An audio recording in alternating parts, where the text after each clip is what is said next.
Hi, this is Jim Sabley with Loving Life. We're presenting a program today that I'm excited about. I am thrilled to be able to introduce you to Dennis and Lisa Baker and their little ones, Will and Addie. These are some special folks. Lisa works at Small World, and Dennis has just finished some schooling in North Carolina. But the biggest thing about what we're going to talk about today is their adoptions, because they accomplished these adoptions while they were living abroad as U.S. citizens in a foreign country. It's able to be done. Lisa? Yes. These little ones are just being so well behaved. For the moment, right? Give them a minute. Yeah. Dennis, when y'all first started thinking about adoption, I know you were y'all were living in China. Mm-hmm. Yeah. Mm-hmm. How long did you live in China? We were over there for 5 years this last go around. Mm-hmm. Yeah. When did y'all get married? We got married in August of 2003. Yeah. And we spent a couple of years here in Nashville, and then afterwards we moved over to China. Okay. Yeah. And you were a teacher there? Mm-hmm. And Lisa worked for us. That's right.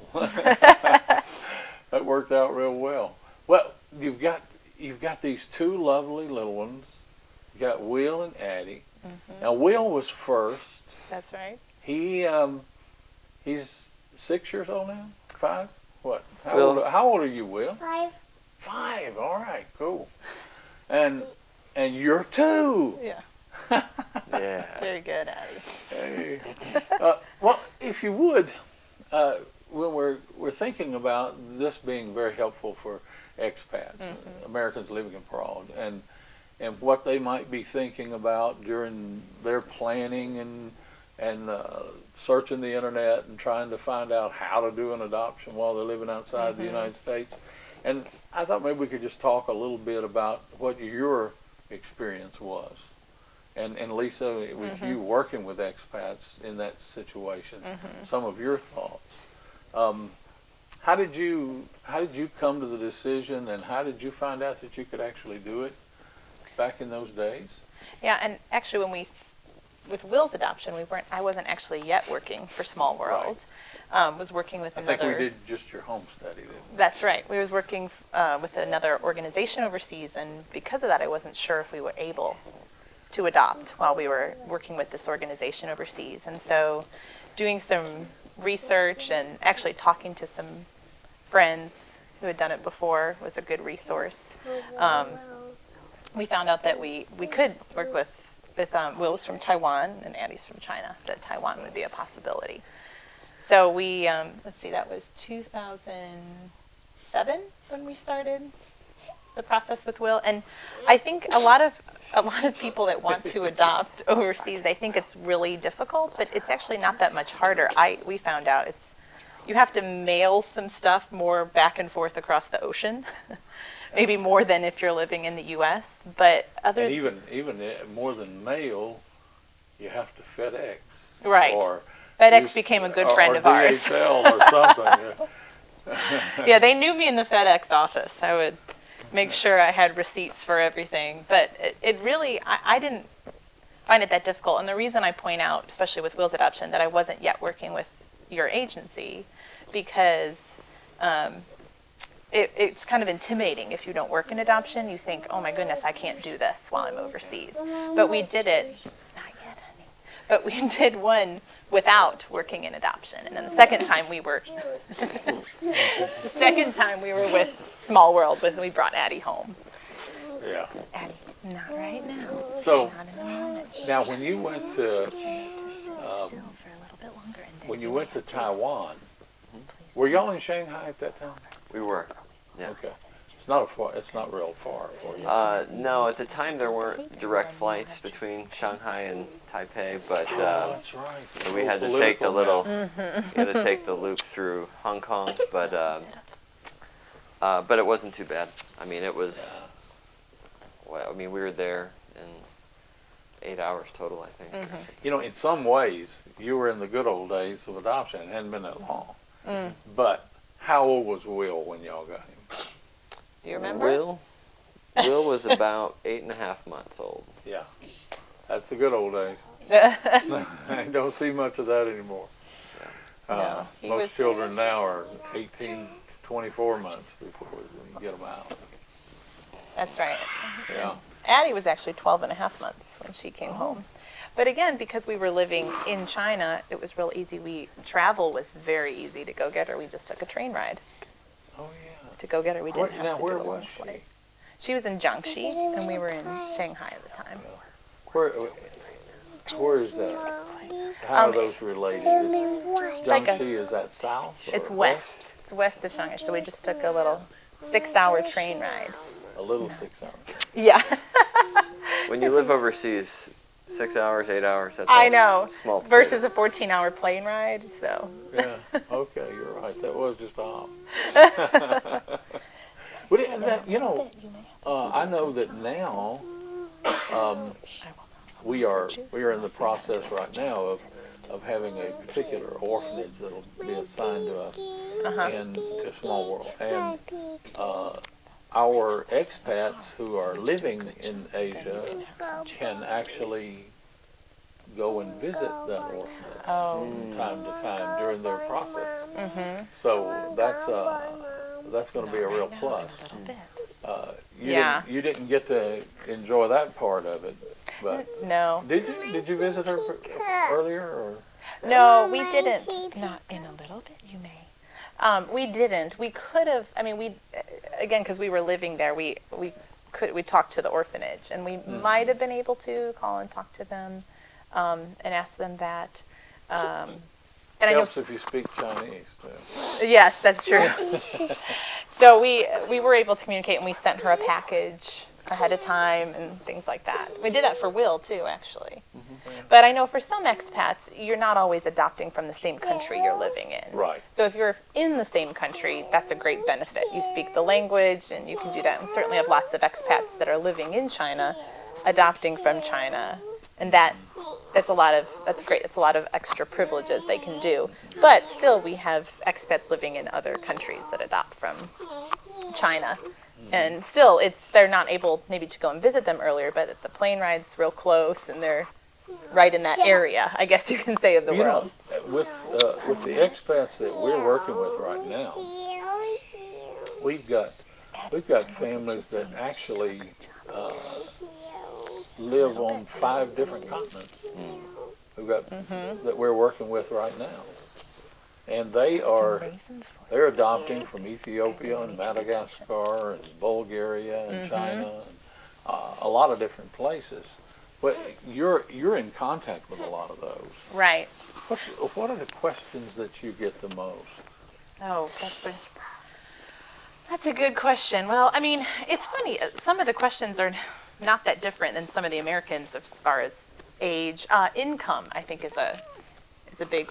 Income is a question people have, and Because when you're living in a foreign country, most countries the required amount to have to live there is less than in the U.S. right, the standard of But living. USCIS still holds you to U.S. standards. Right, but there are some countries, as you know, like Madagascar and Ethiopia, where the income requirements are really not that high, or not as high as you would think. I mean, other countries like China, they're going to have a higher requirement, or Taiwan too, where Will is from. That's right. Some of the countries have their own requirements. USCIS requirement is, what is it, 125% of poverty? 125% of the poverty line, based on the number of children or people in your household, including the child you'd adopt. But it's not as high as you think. So some expats are kind of pleasantly surprised when they hear, like, oh, that's all I need to be able to adopt. Right. Another concern sometimes, I just was emailing with a family recently that was concerned about their housing situation, because again, housing standards are different when you're overseas versus U.S. But again, there's lots of things they can do in their house. Their housing. They bring in smoke detectors or fire extinguishers, and they can be up to code very easily.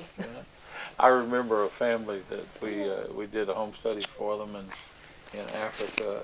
I don't even remember which country now, but they had dirt floors, and they were in they lived in a hut that had mud and thatch walls and things, and they still were able to adopt. Yeah. It's relative. Things are different in different places, and that's part of the culture. Right. And a number of there's so many different countries that you can work with, so Yeah. the requirements do vary. And so usually most expats are able, if they have a heart to adopt, can find a country that would work for them. Do y'all have biological children too? No, This is your family. This is our family, right? Amen. I love it. Yes, this was our choice. And tell me, how has that? Y'all recently moved back to the United States, and you've been back in the States now for how long? Year and a half, 2 years? Oh, I just reached a year anniversary.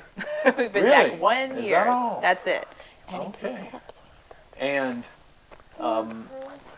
in a year back here, how has that translated into them adjusting with family and all?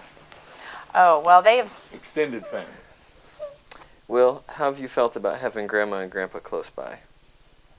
Has that been a good thing? What do you think, Oh, Daddy? cool. Yeah. Before, You see my grandma bakes tomorrow. that's right, we're Oh, gonna At Treaty Railroad. see. That's right. Okay. Free advertisement. Grandma. And Yeah. we can stay at hotels. That's right. We will. Yeah, getting to stay in a hotel. Yeah. Well, I'm sure the grandmas are glad to have them around. They are. They are. America was a little bit like Disneyland to them prior to moving back. Have you been to Disney World yet? Actually, we have been to Disneyland, haven't we, Will? Yeah, but Disneyland or Disney World? Disneyland. Lisa's My sister lives sister out lives there. out there. Oh, yeah, okay. I bet that was a heck of a trip for them. It was fun. Yeah, so they did get to do that too.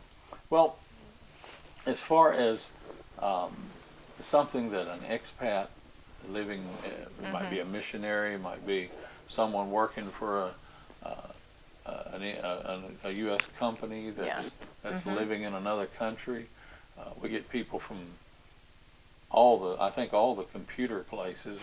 We have Yeah. expats that are living in Asia because they make all those things there, and they have Americans working for their company living over there. For them, how would they get started? What's the first thing they need to do? Well, I mean, if they're ready to start, the first thing is to fill out an application to get going. But I usually, when I talk to families, I say, research. That's the first step, is doing your research and looking into the country programs that you're interested in. We're gonna take a break here in just a moment, and when we come back, we're gonna talk about some of that research and how to get ready. And maybe they'll use this as part of their research. Oh, that would be great, yeah. We'll be right back. Welcome back. We're talking about expat adoptions for U.S. citizens. At least one of them, the husband or the wife, needs to be a U.S. citizen. And while they're living abroad, they may be missionaries, may be working for a foreign company or U.S. company that's got a factory in a different country. A lot of reasons that we've done adoptions at Small World for families that were working with the World Food Program, people that were in the Peace Corps, people that were working for the U.S. government in the embassies around the world. A lot of reasons that U.S. citizens might be living abroad, and this is for you. We're talking specifically about things that will help you if you're thinking about adopting a child while you're living abroad. We have with us today Dennis and Lisa Baker and their children, Will and Addie. We were talking about something that is not only for expats, but attachment in adoption. How did it go for y'all? I know looking at your Gotcha films, it was a little bit different reactions from the children when you picked them up. Did you have anything that you could share with us about attachment in your case? Well, it's definitely been different with each kid. You know, for Will, we were first-time parents, and and it took a little longer, you know. And as first-time parents, that was a little scary. Did he warm up to you first or Lisa? Or was it about the same? Or? Well, Will is a very friendly kid. So, I mean, he really could warm up to anybody. Which, so in the beginning, it was helping him learn Well, that's who a mom and blessing dad and a curse. Right, helping him learn who mom and dad are and who those special people are. Because, Yeah. I mean, he would hug the guy in the elevator when we first got him. You know, we first brought him back to our apartment in China. And he was real young, too. Yeah, he was 8.5 months, and he's just a sweet kid and has always been a sweet kid. But so for him, it was just more, he was friendly with everyone. There wasn't a special friendliness with mom and dad. That took a little bit longer for him to just attach that special relationship with us. But you know, I tell families that I work with, it just takes time, you know, and it gets there. And then when Addie came home, I thought, oh, we're going to be experts. We've done this. And then, of course not. It was completely different.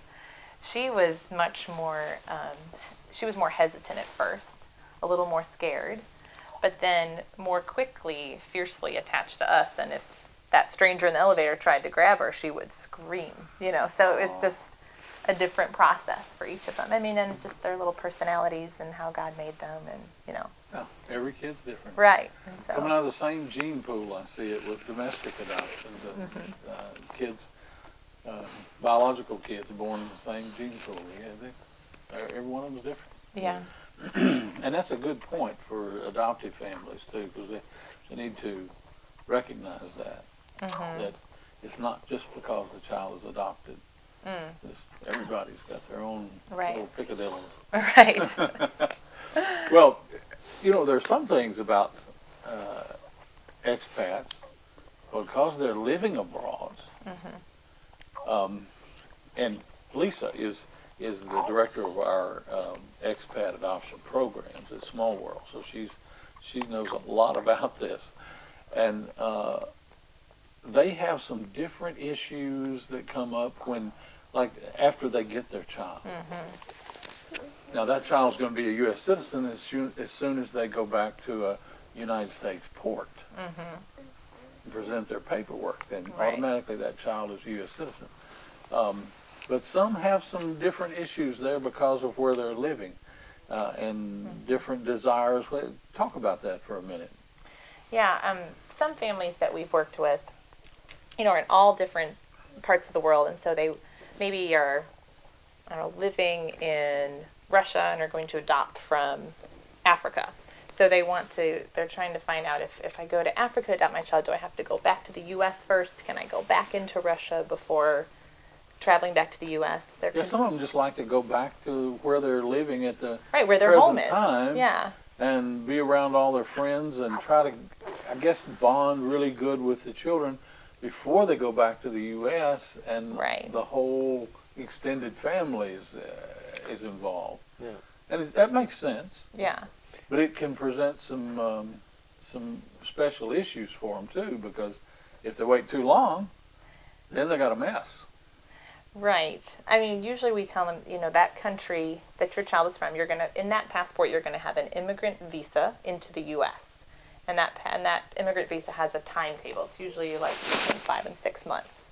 And then they have to make sure they enter the U.S. by that point. And so for some families, if they're living in the country that they're adopting from, like we did with Addie, we were living in China at the time, we didn't go back immediately to the U.S. We stuck around for another 5 months and then went back.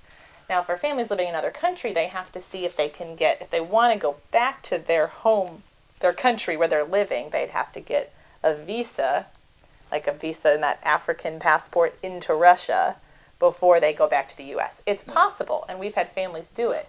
But I could see some political things that come into that. What if it was somebody adopting from Taiwan and wanting to take their child back to China? We did that. I mean, there's a little, y'all did that, and there's a little strain between Taiwan and China. And how did that work for you? Did you go to the U.S. first, bring the child in on a U.S. passport, or did you go straight on back to China? did we do? No, for that very reason, because Will's from Taiwan, and we went, Oh, that's right. we went straight back from Taiwan into the U.S. That's right. So you went to Hawaii. Yeah, we didn't go back to China first, and like you said, for some political reasons. So you could bring him in under a U.S. passport. Right, and then we went Makes back. sense. Right, and turned around, and that's another question families have is they say, how long, if I go back to the U.S., how long do I have to be there before I can go back to our overseas home? And I tell families, as quickly as you can get a passport. Yeah. Because your child's a citizen when you land. Whether or not you have that certificate of citizenship in your hand, they're a citizen. And so for like Will, we spent a weekend in Washington, D.C. and did a rush passport and did a rush visa back into China, and it only Cool. took us a few days. So So how long did it take to get that certificate of citizenship? Well, that's- did you have to have that? that's a whole different, no, we didn't have to have that. Okay. And I will tell you, we got his probably 3 years later. Holy cow. I know, but see, this is getting into more details. That's your tax dollars at work? Because Taiwan's not a Hague country, so we had to Okay. file some separate paperwork a couple of years later. But it was fine. He had a U.S. passport, and we just waited a few years. Now Addie's came automatically. She was China's a Hague country, and so that process moves a little different. And hers came So I 2 guess months in the if mail. we talked about citizenship then, for expats, their children, since they're living overseas, it's not really a big issue. They're still going to get everything like she did, hopefully.